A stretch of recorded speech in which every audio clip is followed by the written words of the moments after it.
Addiction has always been very, very difficult to understand in terms of the sort of social and psychological aspects. I think increasingly we're understanding now that addiction is a genuine medical condition that has a neurological basis that we're trying to understand.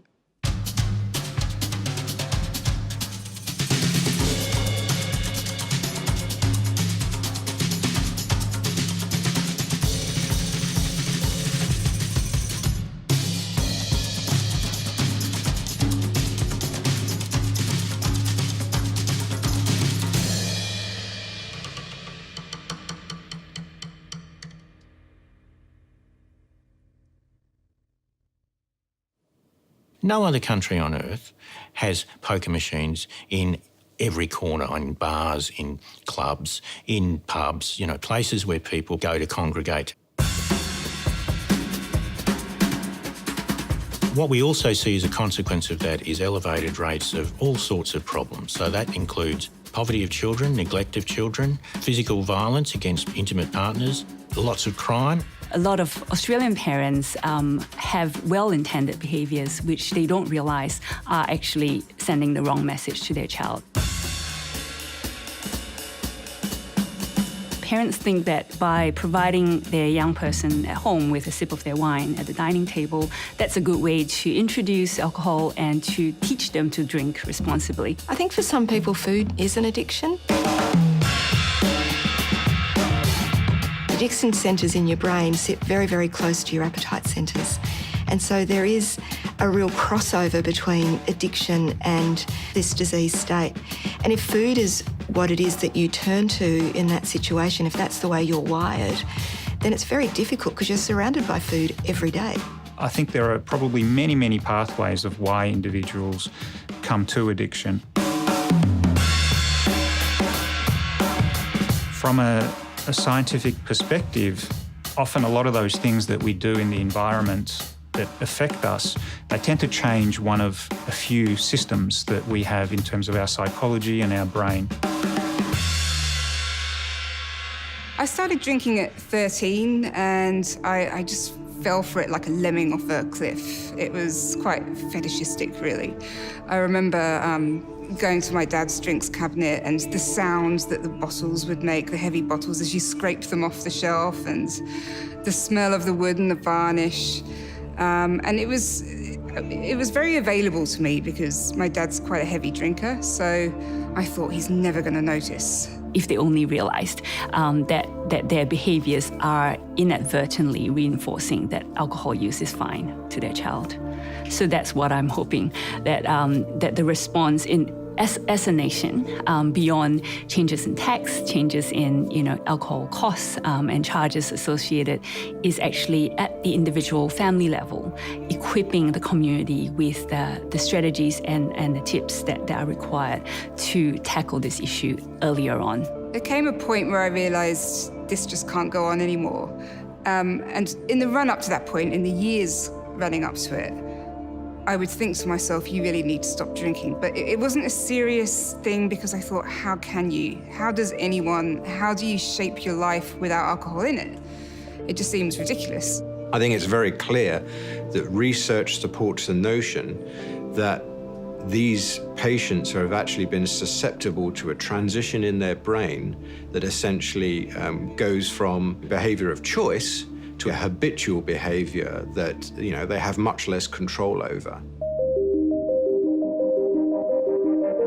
A key part of some of the studies that we're doing here in collaboration with the University of Melbourne is to understand some of the neurological substrates that happen as a person becomes addicted to either alcohol or other drugs of abuse, and see those transitions that happen in the brain and find ways that we can intervene therapeutically to prevent those from happening. In our most recent research, we have an animal model of a rat which becomes addicted to alcohol over a period of time. And we can look at the potential testing of various different drugs to see whether they will reduce essentially the self-administration of alcohol. We feel that this research has the potential to revolutionise the way that we treat alcohol and other substance use disorders. If I could talk to my 13-year-old self, I would press upon her the fact that it's okay to seek professional help. I just can't emphasise that enough. I didn't go and see a professional till I was 30, and I was dealing with a lot on my own.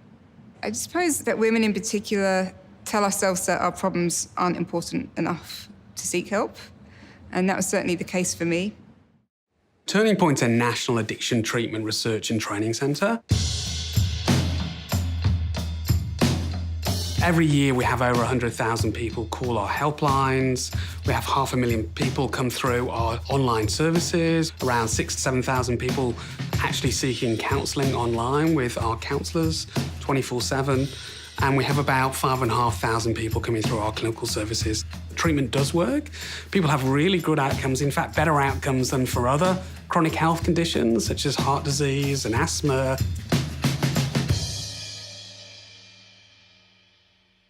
Brain Park's going to be, it's going to drive your curiosity. It's going to be a little bit like a museum that meets a science lab, that meets a technology space and a clinic, all in the one place. There's billions of dollars going into investment in VR, and we see that as a part of the future of being able to do digital therapies. We can't send someone into a casino geared up with all these experimental equipment and measure everything, but virtual reality enables us to measure what's happening in real time, in the office, but also in a safe way. You actually get them to do it, and you measure their physiology, their psychology, their behaviour in real time. Our research is specifically interested in two main areas, let's say. One is to try to understand what are the thinking and brain drivers of addictive behavior. The link between addiction and obesity relates to the fact that for some people with excess weight and excessive eating characteristics, some of their eating behavior is driven by strong cravings for certain types of food, by some problems to control the intake of that food. Once you've gained weight, only about 3% of people can lose a substantial amount of weight and keep it off. 97% of people can lose weight on a diet, but 97% of people will put that weight back on, and that's because your weight is a very biological thing. By understanding that the preference for certain types of food and the control of intake of those foods is underpinned by mechanisms that are somehow similar to the ones that underpin addictive behavior, I think it's a promising avenue, for example, to help people in a better way to be able to control their eating more efficiently. There's 28% of the population's obese. I can't operate on all of them, and nor can my colleagues. We need a treatment that's effective and can be delivered safely across that large number of people. What we're looking at is whether or not e-cigarettes help people to quit smoking.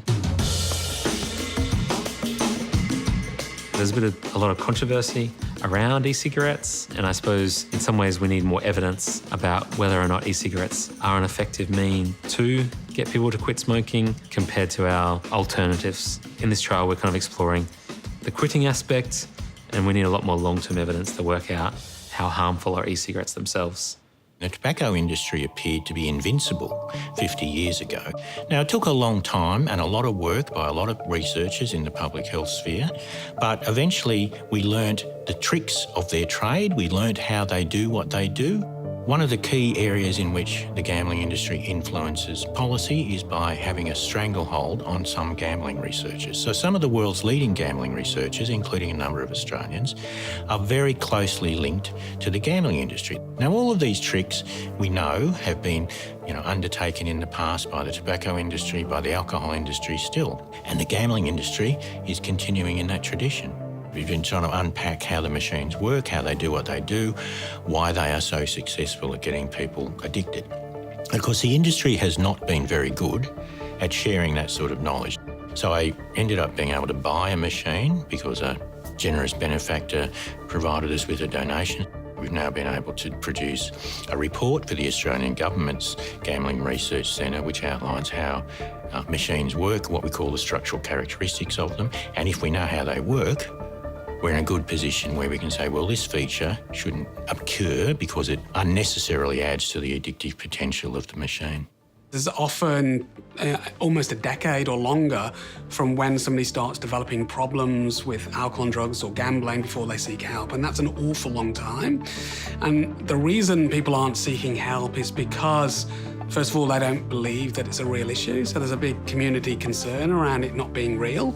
There is an opportunity here for us to change this community conversation and to really think about how we can address this stigma to ensure that people get help early by learning from those other examples in medicine, such as cancer and depression.